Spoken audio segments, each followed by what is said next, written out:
Anyway, go ahead. All right. All right, I'm ready. Let's rock. Moving into phase 3, the intention phase. Remember, we talked about last week, phase 2 was a pull phase.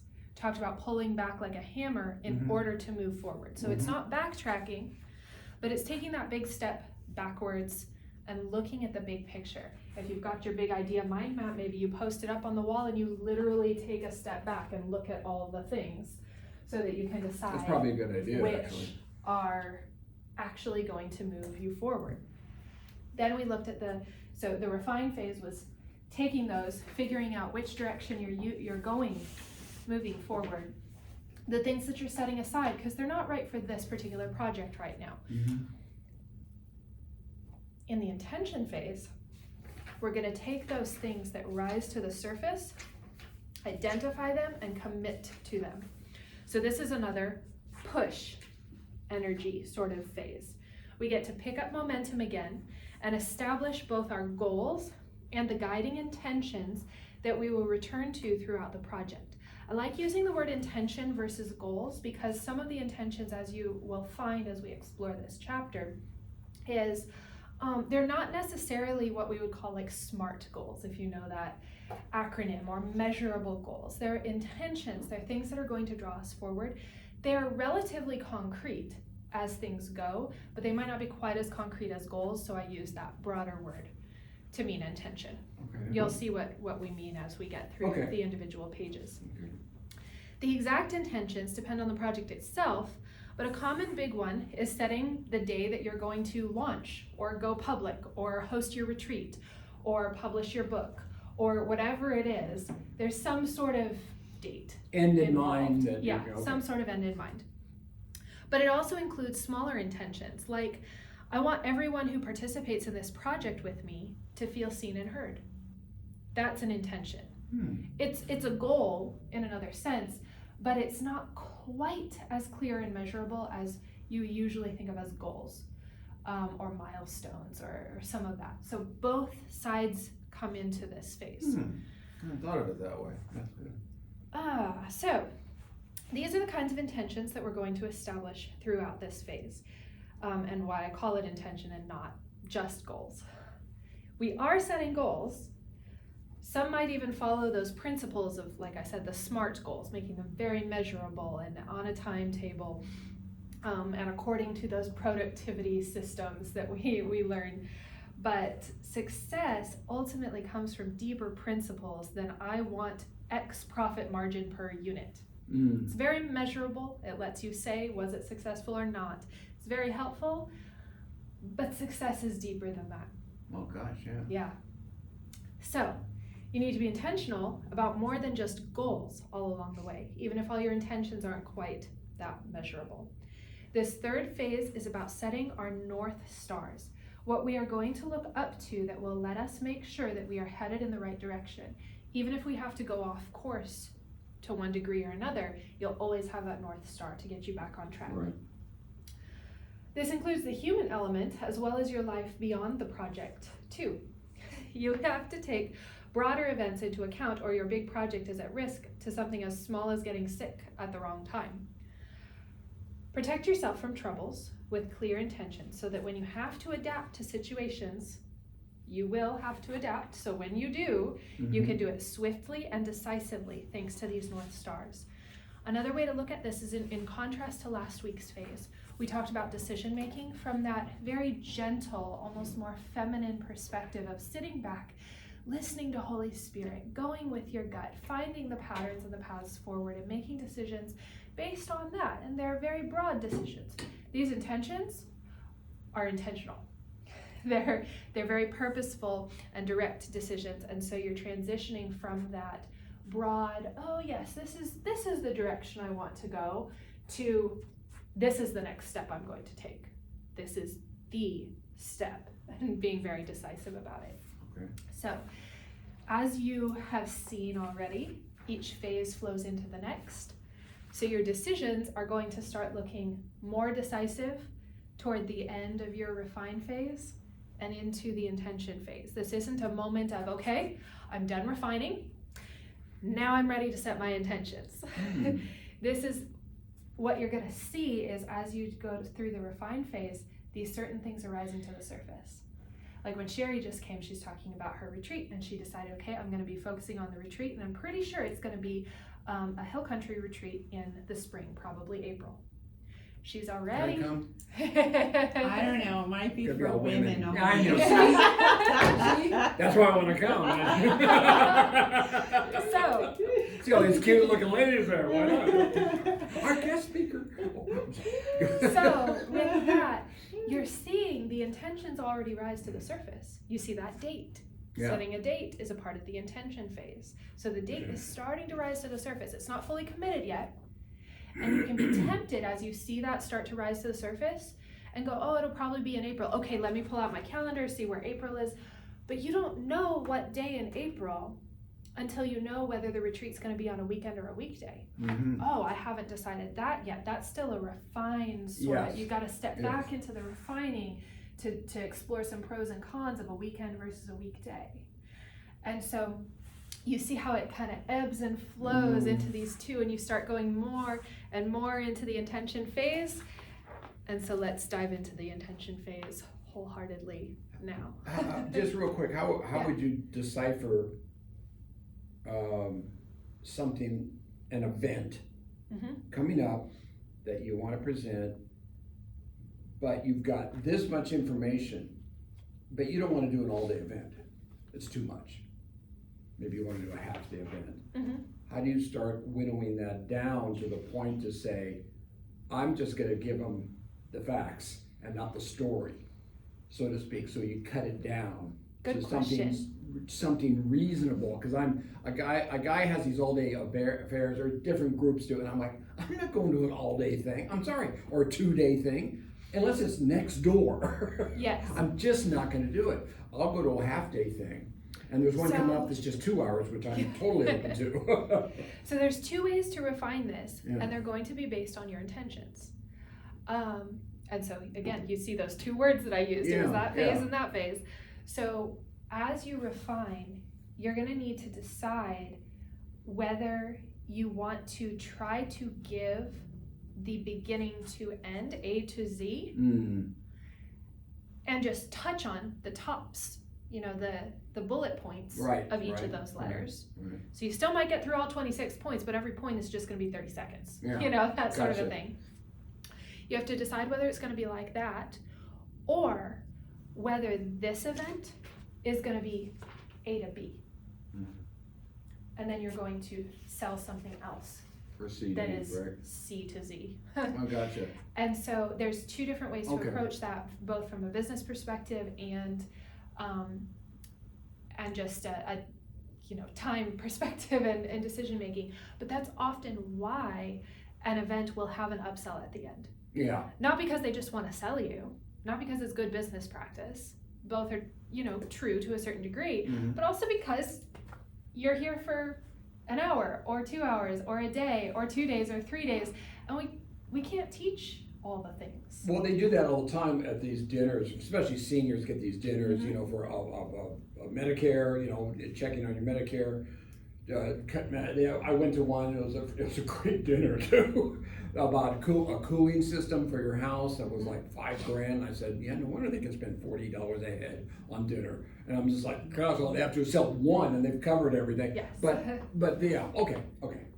Yeah, so let's go through the intentions, and then you'll start to see how this flows. Because to give a couple of specific examples of intentions, if your intention is to give people the deepest transformation possible, then you're actually going to choose A to B. You don't tell them how to get to their ultimate goal because you can't. And because in order to actually give that to them, they need to be more engaged, more focused, and be ready to implement. And so you use this one-day event or this half-day event to engage with them. You find the ones that are truly engaged.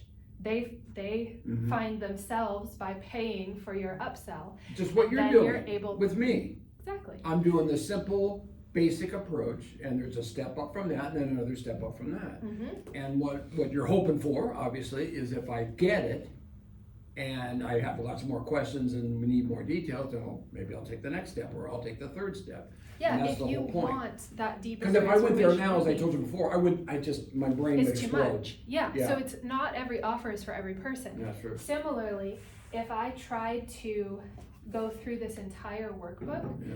at the Kerrville Christian Chamber of Commerce meeting and tried to overview it, everyone would go, "That's overwhelming. See you later." We'd still be here from when you spoke. Well, but that's the thing. I can teach it fast, Oh, okay. but you can't absorb it That's fast. for sure. That's right. So it's a disservice Yeah. to try to just do the top bullet points. There are companies that take that approach of, I'm going to give you the overview, and if it clicks for you, it clicks for you, and you can go take it and run with it. Mhm. But I'm going to sell you okay, but now let's take the next 26 weeks to go through these. So these some of things. us need consistent hand holding, which is, I tend to be like that. I act like I don't need it, but I know I do. Most of And- us fall into that category on both. But some guys levels. just have a good brain on them, they get it, they can see the potential and all that stuff, and that's just not me. Yeah. Okay, so on page 30, we have the idea update. This is a place to collect the ideas that you've come up with so far, reviewing pages 10, 11, 20, and 26, and organizing them here. Only transfer What about those. was there that one that was 16? Oh, that has- was the last time, wasn't it? Um, You added 16? yes, last time I That was the added- last one. No, I'm sorry. Okay. It just hit me because I read that. Okay. Yes. So similarly, we're gonna do another update. Now, why are we doing this? Like, you've already written it down somewhere. So why would I write it up again? Again. Part of the point of this is that you have to actually start making decisions. And that's what the intention phase is all about. In order for it to transfer, you have to make the conscious choice to transfer it, which means that you have to double down on these red codes being read. You don't transfer them. These are ideas that are not going to be a part of your project, and so they don't make it to page 30. You're gonna have to decide whether those neutral zone ones get transferred or not, and that's completely up to you. This is the chance, though, to do it. You're already seeing the patterns. Maybe you copy down all of your green items first, and then you go back and look at those blank ones that aren't color-coded, and you're able to judge against the list that you've already got here, does it fit? If it's still a maybe or a yes, you can put it there. And you can keep moving forward that way. But the whole point here is that you have to face your ideas and face the decisions and face the potential overwhelm of there still being a lot of things that you would love to include theoretically, but you know they contradict each other. You know, you can see the pros and cons of having it on a weekday versus a weekend. Well, you're gonna have to start deciding which it's gonna be. And that's what this page allows you to do, is to start deciding which it's gonna be. This doesn't mean it's going to be completely thorough. This doesn't mean it's going to be complete, but it is a place to transfer those ideas and only take along the ones that pass your tests. So you have do, don't do, and then not quite sure yet, and you have to move those forward. And you only move forward the do's. And maybe the not The quite maybes, sure. You okay. have to make that decision which side it's going to go I on. gotcha. Does it fit the pattern? Which brings us to page 31, which is the second in this spread, which is refine patterns. Take note of what you wrote on pages 12 and 22, in addition to what's on this page already. What patterns are you seeing? Highlight 3 things that stand out, things that you will use to measure the success of this project. So if you notice, through the refine phase, we were looking for patterns. Now we're starting to establish them. So we were noticing patterns in the refine phase, but now we're starting to commit to them. So you might notice a pattern of, I'm seeing more pros to having a retreat on a weekend. At this point, you're gonna decide, is it gonna be on a weekend? And that's gonna be on page 31. What are those 3 things that stand out that are going to help you to measure the success of the project? They might be on the very rigid goals side of a certain revenue goal. Like you've started to realize, okay, I've started to explore specific venues, and I'm starting to see a pattern of, okay, we're gonna go in Fredericksburg, it's gonna be one of these inns that's sort of this rough size so that we can facilitate the retreat that way. That means that tickets are gonna be about this price. You're gonna start to see the range in ticket prices, the range in budget that you're looking at for food and all of this. You can look at those two together and see that, okay, we're gonna need roughly this number of people. They start to make it into these hard and fast numbers based goals, right? You start to see them come together. You don't have to commit to them on this page, but you're gonna highlight those three things that are gonna measure the success. Could be number of people, could be revenue, could be number of testimonials afterwards, could be number of people who buy your upsell, not from a dollars perspective, but from a who was committed to the next step perspective. The intention behind that is what you're gonna write down. I think I've kind of made myself clear there. Okay. To get even more specific, on page 32, you're gonna take those three things that you highlighted on the previous page and create measurable goals for them. Some are gonna be obvious. Okay, I need to decide what my revenue goals are gonna be. That's a dollar amount, it's very black and white, that's what it's gonna be. If it's less measurable, like, well, I wanna see that people are actually having a transformation and changing their lives and making a change based on what I teach during this one-day event. How do you measure that? What are some ideas? How might you measure that? Because there's different ways. Feedback you get, Mhm. the comments from what's next, that's the same thing, feedback. Obviously, was everyone willing to pay whatever you charged? That tells you that you came to an agreement with a sort of a large group of people that Yeah, were willing. nobody asking for refunds. Yeah, is a nobody good else, measure. that's right, no refunds. Does that happen to you ever?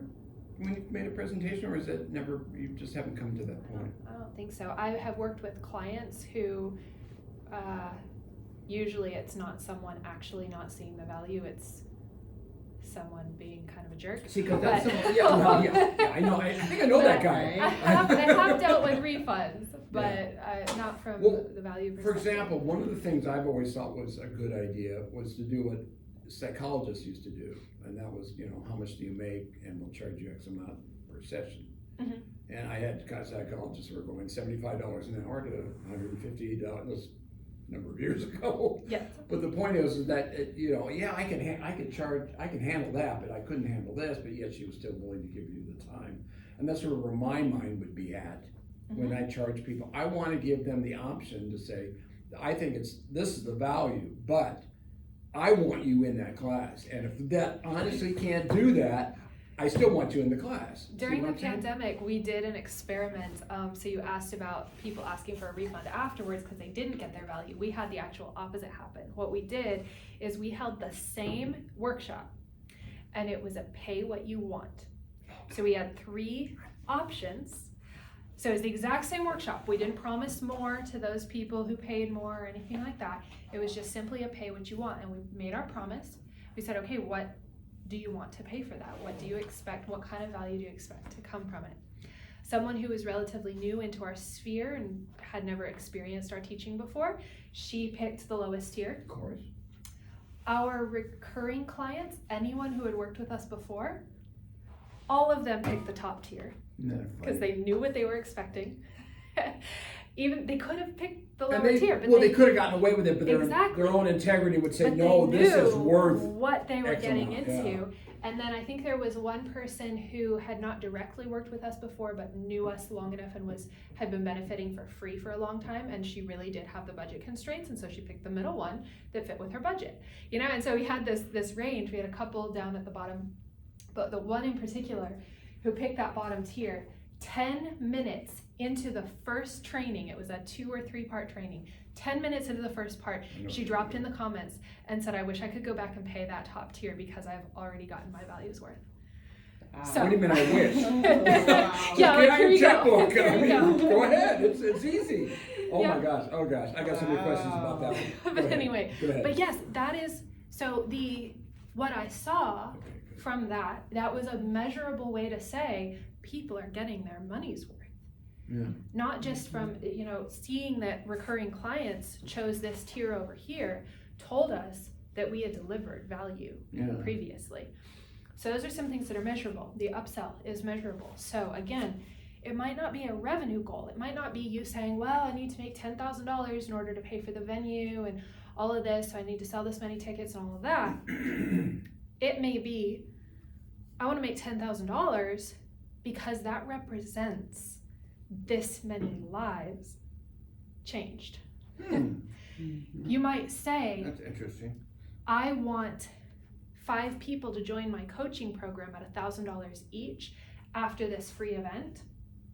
Not because you need to make $5,000. That might be, business-wise, you want to have those goals and stuff. I'm not dissing those, But you might say, I want to have 5 people opt into my $1,000 coaching package because that tells me that 5 people want to actually make the change, and so I inspired them to want to make the change in their life and to invest in themselves. Yeah.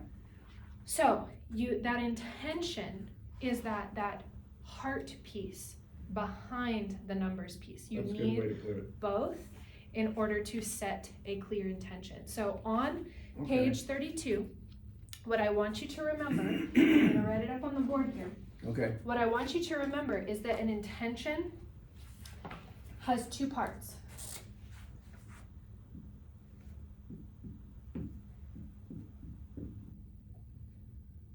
So an intention is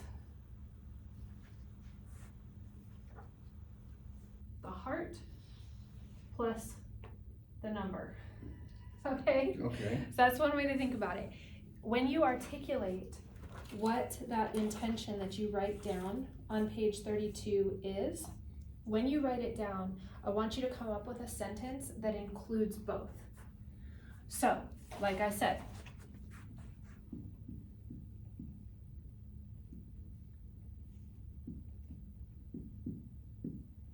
$10K revenue might be your intention, but why? Why do you want the $10,000 in revenue? It might be because you're giving away 10% of that to this charity and you want to have a minimum of $1,000 that you donate to that charity. It might be because it represents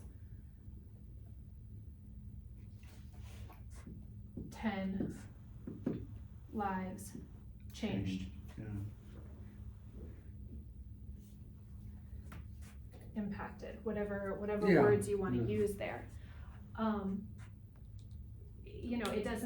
It doesn't have to have that direct correlation to the lives change necessarily. You're a business, so that's probably what you're in it for, but it could be that it could be for that reason of like a charity. I have certain revenue goals for the event that I am hosting in December because I want to pay my workers well, not just fairly, but well. I will have a caterer with her assistants and the speakers, and I have all of these people coming together to make this event amazing. I don't just want to pay them bottom dollar. I don't want to just get the best deal that I can out of them and make the top revenue. What hitting certain revenue goals means is that I can give them more budget. And that blesses me. That's why I'm an entrepreneur. That's why I'm not a solopreneur. The heart is really sort of the warm fuzzy feeling that you get by helping X amount of people. Mm-hmm. And the number signal is income on that. Yeah. And it is a number, not necessarily a dollar. So you might I don't understand the difference. Heart plus number, This number might be number of people, so like number of attendees. Well, it's funny, that's the way I took it, actually, originally, Yes. was the number of people that are involved. Okay, Exactly. got it. So it might be a number of people, it might be a number of, I just had it jump in and out of my mind. Yeah, people and money are the two that tend to rise to the surface when you're setting these types of goals for a business, Yeah. because they're two very black and white numbers that come into business a lot. Mhm. But it could be related to reach, so it might not be individuals who buy your product who you have their names of, but it might be number of people that were reached. So like you might go on a podcast and you know this many listeners. You don't know who they were, they didn't transform into revenue, but you know that you got up in front of that many people, and that many people heard your message. But then again, it's another people. It might be, here's another one. It might be books sold. So it's not a dollar amount per se. Right. Especially if some of those are on sale and some of them are not. And so you might not have a dollar amount, but you still have a number. I want to sell 100 books. Gotcha. Why? Because that represents 100 people who have the potential to hear my message. Or Got it. even further apart from that, it might be 100 book sales because that puts me on a bestseller list, or whatever. It could even be 100 book sales because my last book launch didn't hit 100 sales within the first 30 days, and I want to beat that. That's a heart message. Mm-hmm. It doesn't impact other people so much, but it's still the heart piece. That's fine. Heart piece doesn't have to be outward focused. The heart piece is just that emotional drive that goes with it. So, for your intentions that you write down on page 32, intention number 1, intention number 2, intention number 3, all of them should have a numbers piece and a heart piece. Then, the other thing is you'll see on that page that you have a 1, a 2, and a 3, I think. Let me just double check that. Yeah. Okay, it's actually not 1, 2, 3. It's good, better, best. Yeah. I get That's all right. a little bit more specific here. So it's 1, 2, 3 intentions. Intention number 1, 2, 3. I need to leave some space though here. So this is going to be intention number 1. Then we have good, better, best. Now technically I wrote down the number here. The numbers will go here, more or less. But we're gonna break them down. So 10K may be like your overall goal, but is that your just good enough goal? Is that your average, like I'm aiming for this, but I'll be okay if I don't quite hit it, and I'd be ecstatic if I hit it more? Or is this your like, I can't really imagine getting 10K, but I'm putting it out there because I'm told to make big goals, then it goes here. So I'm gonna drop it in the middle just for funsies here. Better is 10K. I would still be totally happy with 5K. That's gonna be 5 lives changed. Still totally makes me happy. Still very excited about every single one of those 5 lives. My stretch goal of going like, I don't know if I could hit that. $500,000? Like I did. But you don't want it to be so far unreasonable that you're like, yeah, that's not gonna happen. Yeah, right. You want it to stretch you just enough to feel uncomfortable and to say, no, I would have to really think of how to do that. Yeah. Like I would need to just stretch a little bit to even think that would be possible. And so a good rule of thumb is to 3 times what you think your top goal is. So if you have a goal where you look at 10K and you're like, the numbers work. Like I could get 100 people to this event and I could see 10 of them transferring to my to my $1,000 upgrade. I could see that. The numbers work. 3x that for your next best goal, for for your best one, because if you look at this number and go, well, that would mean that I would either have to get 300 people in the room or my conversion rates would have to be much better. I would have to like change something to make that happen. I would have to get help to make that happen. If those are the kinds of thoughts that you're having, that's a good goal to put as your best goal, because it's still reachable. You just have to figure out how. And again, if you don't hit it, that's fine. Like, you're still in the better zone. But it's kind of that saying of, if you shoot for the moon, you'll land among stars, which is actually inaccurate. It's the other way around. If you shoot for the stars, you'll land on the moon. I see you say mountaintop. Yeah. Shoot for the stars and you shoot at the mountaintop. Yeah. I got you. So that's what your good, better, best is.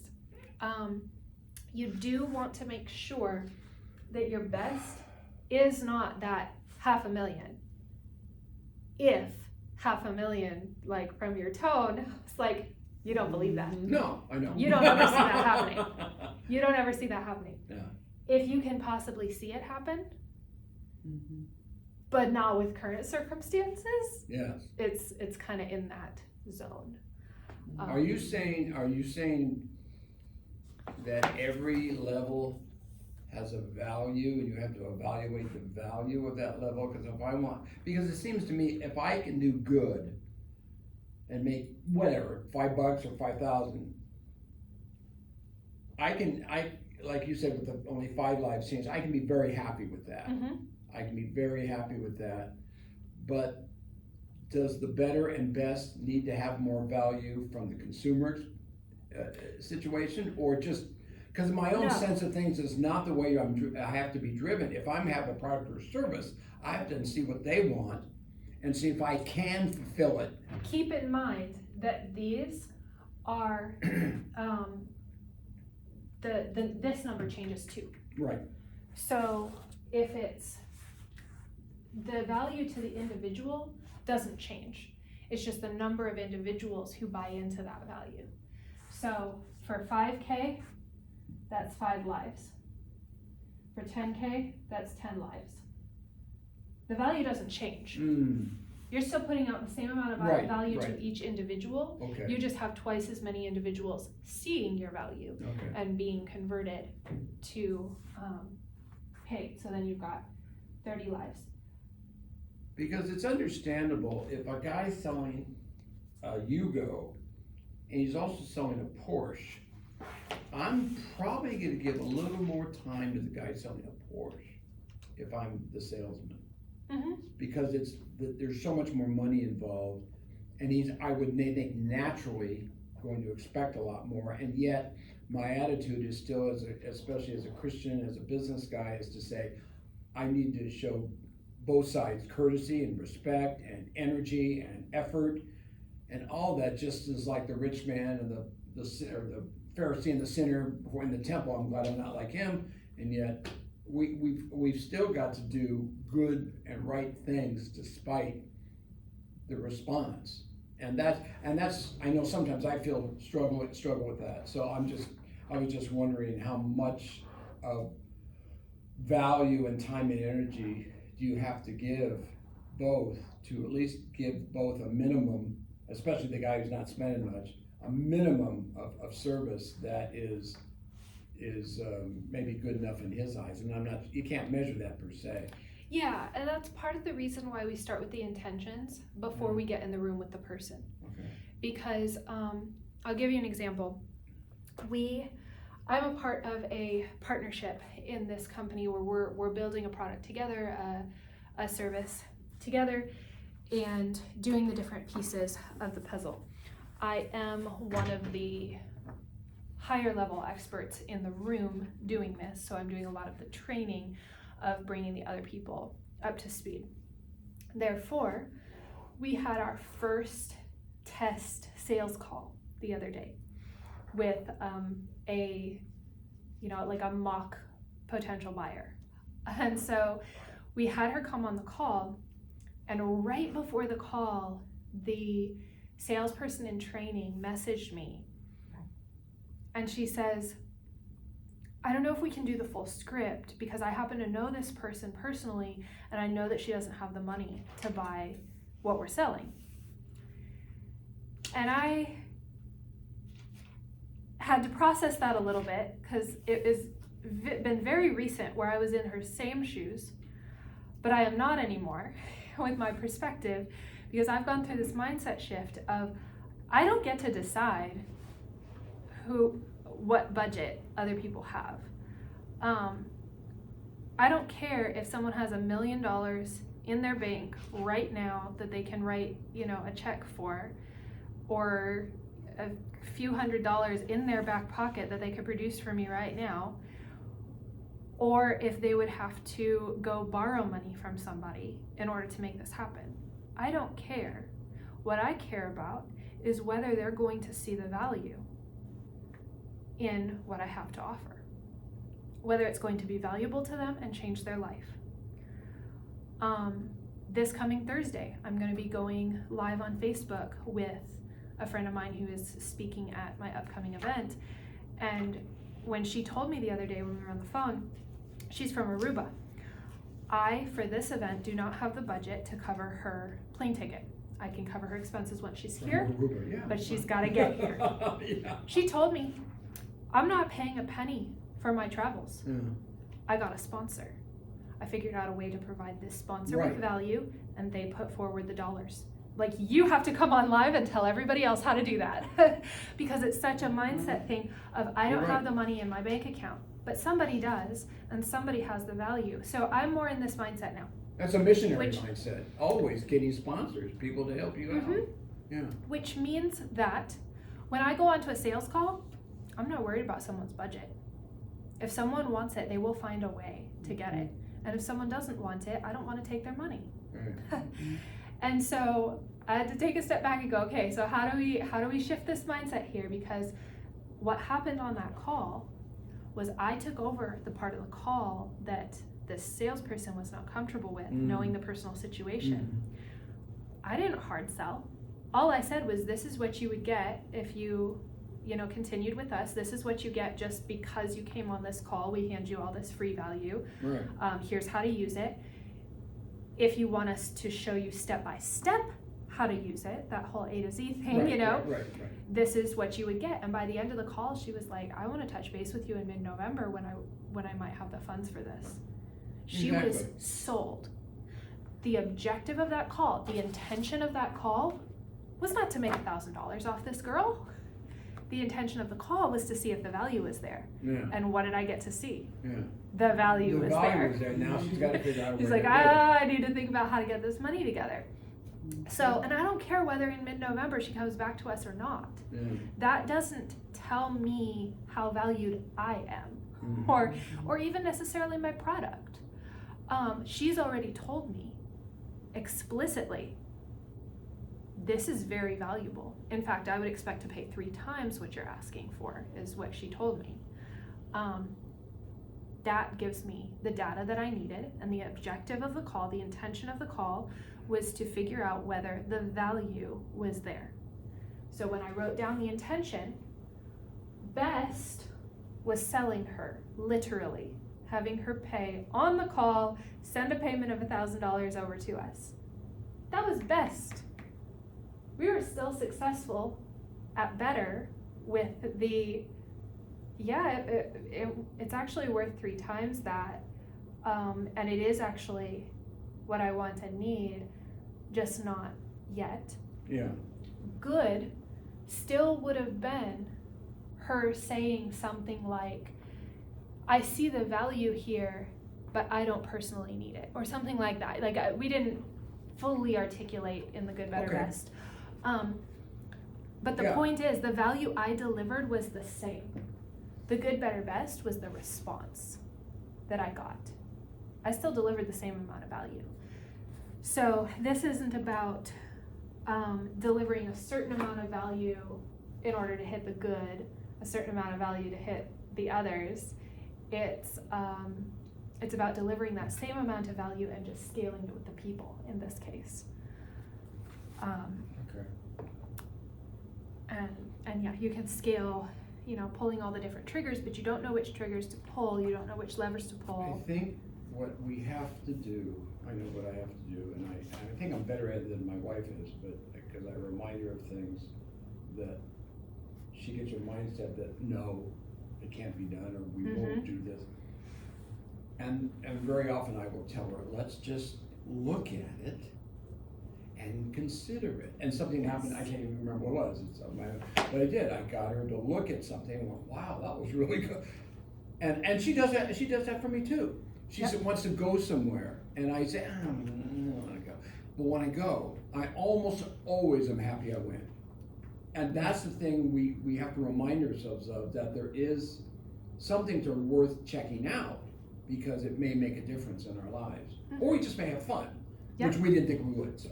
Yep. You might find that in stretching your mind to say, okay, how can I get 30 people to actually buy my upsell? Maybe that doesn't end up getting 30 people, but it makes you more effective at getting the 10 people. Right. So that's where this exploration. Now, getting into that, you're transitioning us very nicely on page 33. That's why I'm here. Page 33 is the rivet page. What are 3 big steps you will take to ensure that you reach these goals? So the intention on that page is the same. So you just transfer intention number 1 from page 32 over to intention number 1 on page 33. But instead of good, better, best, you have step 1, step 2, step 3. Very broad steps, okay? So, step 1, step 2, step 3. You can work backwards or you can work frontwards. For example, 10 lives changed. If I know that I'm aiming at 10 to 30 lives changed, then I need at least 100 people in the room to even hear my pitch for the $1,000 upsell. Right. Okay, so we're assuming that we're using this to plan an event where we're going to be selling something for $1,000 in order to make $10,000 on the back end of this event. So that's the setup here. If step 3 is get 100 people to hear the pitch, then I can work backwards from there. Because I already know that a 10% conversion rate is very realistic, especially for a room in person, if you're talking about an in-person room, but it's realistic for a digital room if you have 100 people actually show up to a webinar, for example, something like that. So get 100 people to actually hear the pitch. In order to get 100 people to hear the pitch, I need to get roughly 200 people to actually sign up. Yeah. And that's give or take, depending on whether it's paid or not, but I need to get 200 signups, because people sign up and then they don't show up. So, yeah. Well, I do that too. Here, I've got around 50 people on my mailing list that I've met, that I've talked to. Some have been here just once, and some have never been here, and yet they're still interested, they say. Because I talked to them, I said, I can take you off the list. They said, no, I'll come eventually. I said, okay. Yeah. So I understand that. Exactly. And I get 10% or 15% of them, so. So we can go from there. If we want to get 100 people to actually hear the pitch, so we need to get 200 people to say, I want to hear the pitch. Yeah. If we need to get 200 people to say, I need to hear the pitch, we might need to get as many as 2,000 people to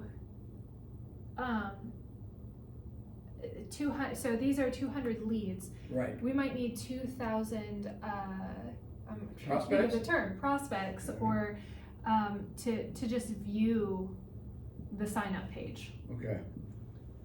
So we'll say that. So that tells me in very clear numbers some steps that might need taken. These are lag measures. So they're not actually the best steps to take, but they are steps to take. This works. But let me talk a little bit about lead measures versus lag measures. Have you guys heard this term before? No, I haven't. Okay, super valuable. Lead measures are things you control, in short. Lag measures are the results of the things you control. You say live, L-I-V-E? Lag. Lag measure, okay, Yes. say it again, lead measures, Yep, so we've got, I'm gonna use a different color here. okay, So these are things I control. lag measures.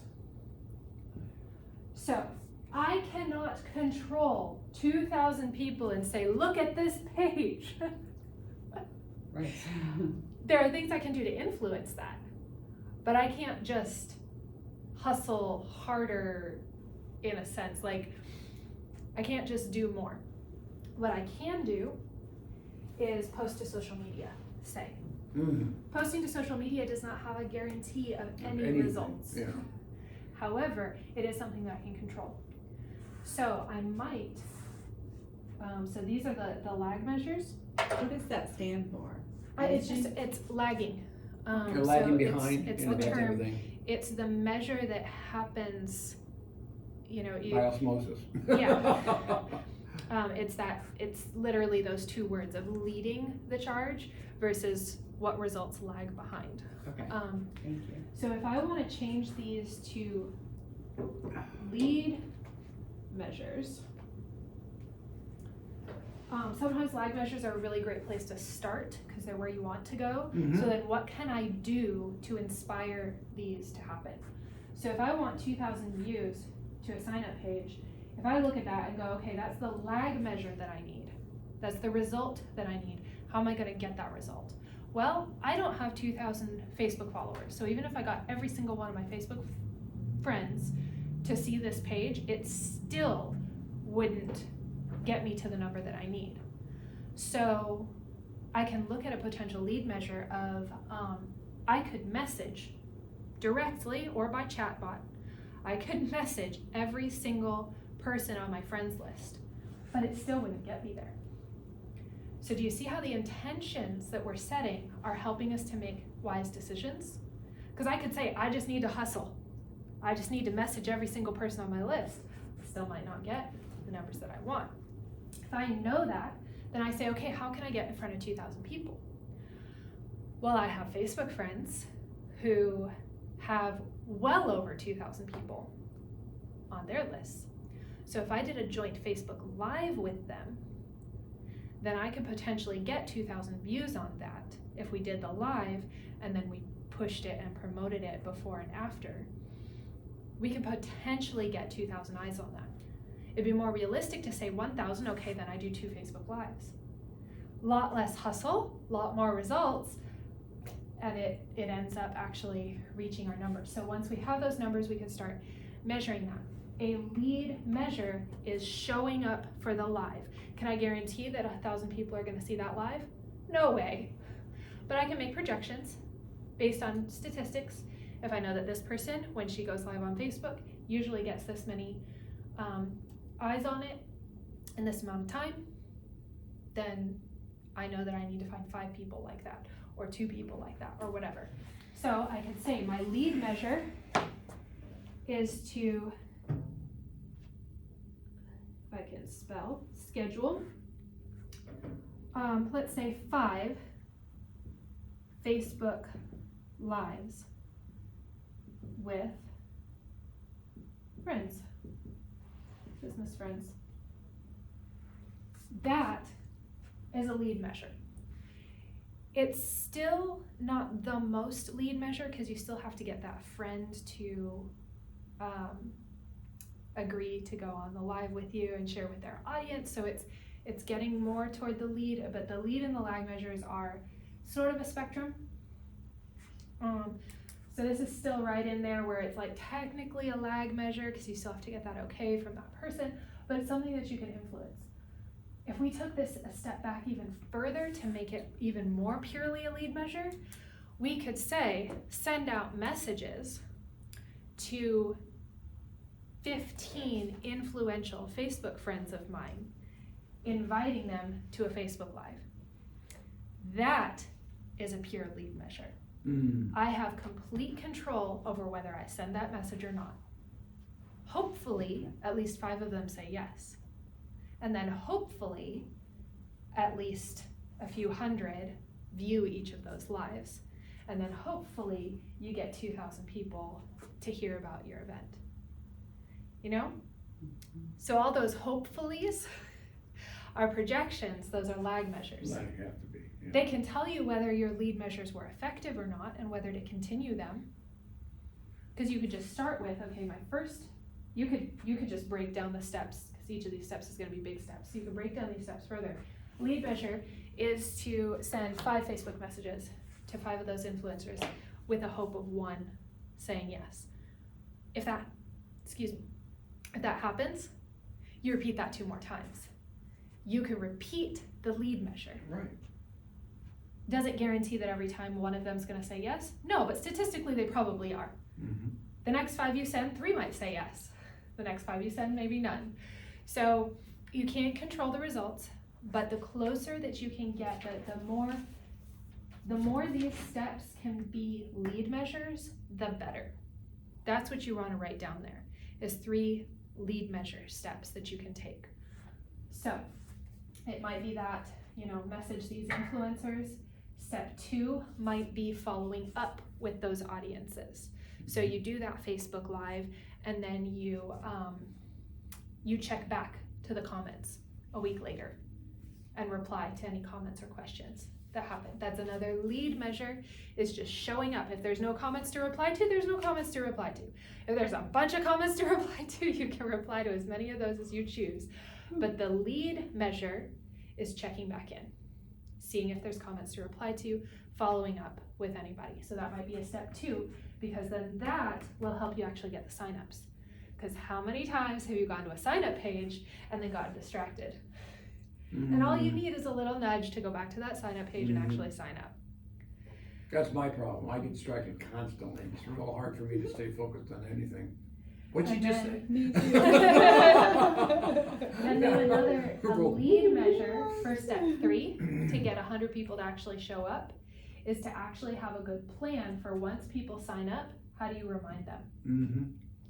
So the lead measure is scheduling those reminders for the people who signed up to automatically get a reminder to show up on the day of. Well, for example, what I do here. Yep. I send out an invite, the primary invite for the next meeting, which I haven't sent out yet. I always send out 1 week. Yep. Because I hate overwhelming people. I hate it too. If I get 3 or 4 a week, I'm like, oh, God, leave me alone. But 1 a week is, I think most can easily tolerate that. And I try to write a personal note, even in the group setting, to say something a little different, add a little something more, even though I may copy and paste the exact same letter I wrote the first time, but I still add something. And then very often I will call or text and let people know, hey, it's tomorrow night. Now, right now, that's not terrible if I only had 30 or 40 calls to make, but if I had 300 or 400, that'd be a little more difficult. So I'm already doing some of that. I mean, just naturally, my common sense and my experience has told me I'm doing some of that already. And certain things do work out better when I do it a certain way, generally speaking. But I want to, for one, enjoy the process, and number 2, enjoy whatever results, because I have found that even sometimes when I've only gotten 5 people here, instead of my goal is always 10 to 12, and if I get 15 or 16, I'm like, wow, how'd that happen? So at least right now. And so my attitude though are those 5, just like us, you only have 2 people here. Are those people getting real value out of what I spoke about tonight, or what I showed tonight? And that to me is more important than anything. And that's what you're saying, a few lives changed is better than no lives changed. Yep. So I'm with you there. Exactly. So okay, good. These, as a reminder here, these are the lag measures that gave us a good starting point to know then what our lead measures should look like. Yeah. So you can do it in those 2 steps on page 33 there. Yeah. Or you can just jump to one or the other. Lead measures are going to be the most effective. Right. They're the ones that you can control, and so they're the least emotional ones. Because you can be checking your stats and just refreshing to see who has signed up or not. Or you can be focused on the actual steps you can take. And so that's a more effective way to approach Page Also 33. takes the stress off you too, as well as focusing on those things. You can just say, let it do it, and then let it happen. Yep. Let it go, not try to make it happen. All right, so we are actually almost at an hour, so I'm going to speed Yeah, through these remaining wrapped up questions. But those 2 pages are so foundational that if I taught you nothing else, I would be happy with those. Okay. So page 34 are potential investments. This is a place to jot down any and all investments that you might need to budget for. Notice money is the third of 4 on the list. So this is not just about a financial tracker. Right. Time budget. How many weeks do you have to plan this before your deadline? What is that deadline? We talked about how this is within this phase. You're going to write down somewhere here what that deadline is. It might end up on one of those intention pages that we just went over, or you might just write it down here under the time. I've got 6 weeks and this is when I'm launching, or a year, or whatever it is. You can put that in the time here for the potential investment, is that time that you made. Then you've got energy. This is